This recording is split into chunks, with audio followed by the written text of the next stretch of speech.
This week's film is excerpts from the 1961 Car Life review of the 1961 Ford Galaxy, with performance stats at the end. If you like this type of film, give me a thumbs up, and don't forget to subscribe. I use this feedback for future films, and currently, mid-film advertisements are off for your convenience. Our first meeting with the 1961 Ford was like old times for the Ford-loving segment of our staff. This new Ford, they said, is the best sedan since the 1940 Tudor and the 1932 Victoria.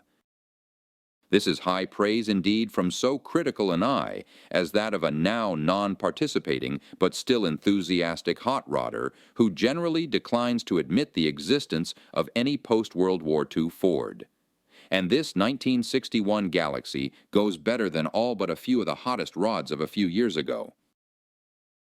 We can remember the day not too long ago when Sharon Baker's 1940 Ford sedan used to record consistent runs in the 120-mile-per-hour bracket at El Mirage Dry Lake. Even though he used methanol for fuel, we thought this was pretty fast. It was too in 1949.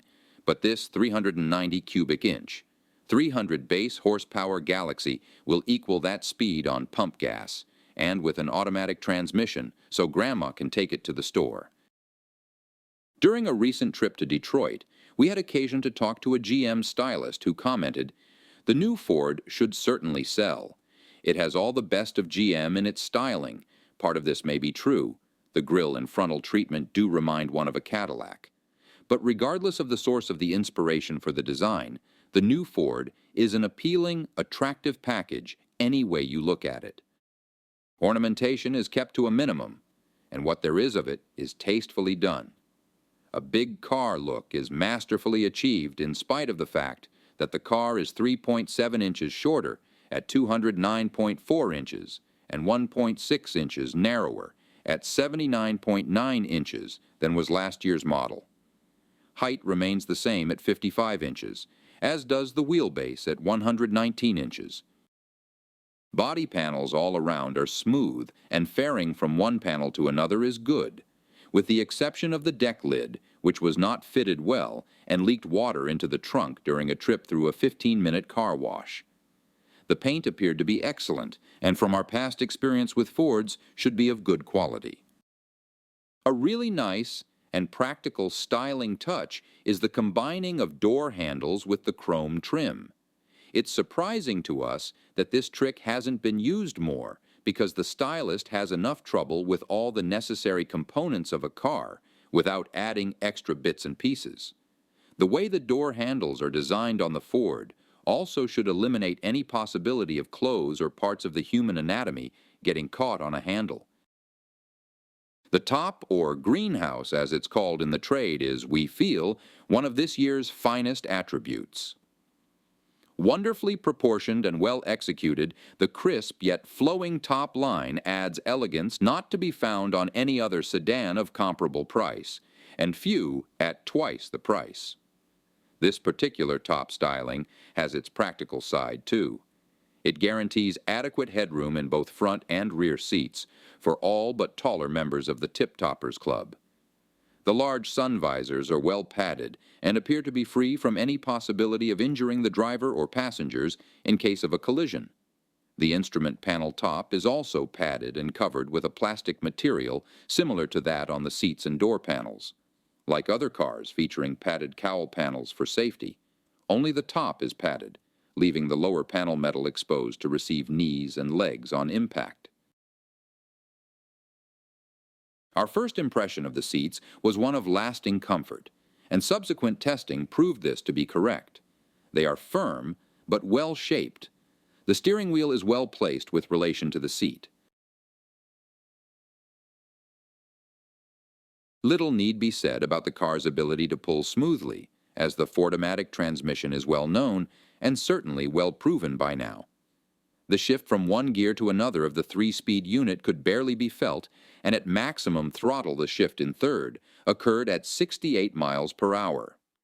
The engine-transmission combination is very responsive, so much so that it was virtually impossible to get off the line without wheel spin during our acceleration tests. We were a little surprised at the high noise level of the engine when idling. Once underway, the noise diminished in conversation, especially with the windows up, could be carried out in a normal voice. The Ford's ride is relatively free of pitch, but felt somewhat spongy to us, along with considerable lean on fast curves.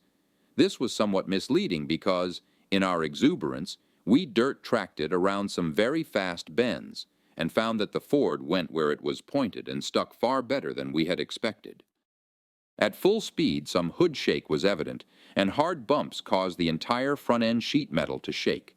No noise accompanied this shaking, and no rattles made themselves evident while we had the car. Although this test car had little more than 1,000 miles on the odometer when we picked it up, it had been tested by another magazine, so it had been thoroughly wrung out. The steering seemed to be positive, albeit somewhat slow, but the lack of self-centering action did require some adapting on our part. With 2,200 pounds of weight on the front wheels, it is doubtful if power steering is needed under normal driving conditions, but it certainly does help in parking. Vision is excellent in the Galaxy, aided by a large glass area and relatively thin posts. One bone we would like to pick with the Ford designers is the placement of the two front fender ornaments which, incidentally, look like scaled-down 1949 Ford hood ornaments. From the driver's seat, these appear to be the outer edges of the car's bodywork, when, in reality, there is at least 6 inches of sheet metal outside these sights. The sweep hand speedometer proved to be very easy to read during daylight driving, and was incredibly accurate. However, it was almost impossible to read at night due to poor lighting on the dial. Along this same line of thought, the ignition key switch was difficult to find at night because it had no light. The accessory controls are placed within easy reach of the driver and easy to use and get used to. The heater control is one of the easiest to master of the many cars we've driven, and worked very well for us, though we had no opportunity to test it in severe weather. The glove box, like most of these infernal devices, was too small and could not be considered a tribute to its designers. Overall, we were very pleased with the 1961 Ford. The acceleration possessed by this particular model is startling, more than enough for anyone not planning to enter actual timed competition.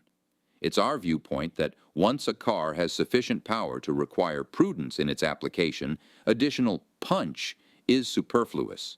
Handling and ride are on a par with competitive makes, although our personal preference would be for the compromise to lean toward the handling end of the scale, even at the expense of some ride.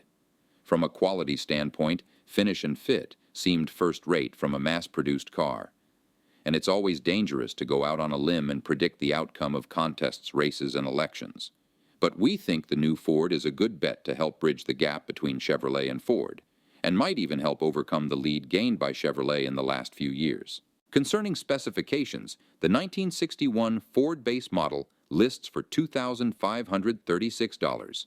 The prices tested was $3,241. The curb weight is 3,960 pounds, and test car weight is 4,250 pounds. The engine is a 390 cubic inch V8 that puts out 300 horsepower at 4,600 RPM and a whopping 427 foot-pounds of torque at 2,800 RPM. Compression ratio is 9.6 to 1, and overall gear ratio is 2.91. Performance-wise, top speed is 122 miles per hour. Fuel usage is 12 city, 16 highway. 0 to 60 comes in at 9.5 seconds, and we were able to achieve a 17-second quarter mile at 83 miles per hour. Thanks for watching. Let me know if you would like to see more original car reviews from back in the day. I find original car reviews more interesting than the modern-day reviews, as they are testing restored vehicles normally, and they typically are not very indicative of the original vehicles. The magazines did have to tone down their criticism, as the manufacturers would not provide test vehicles again if they trashed them, but you get an idea of what their true thoughts were of the vehicles of the time.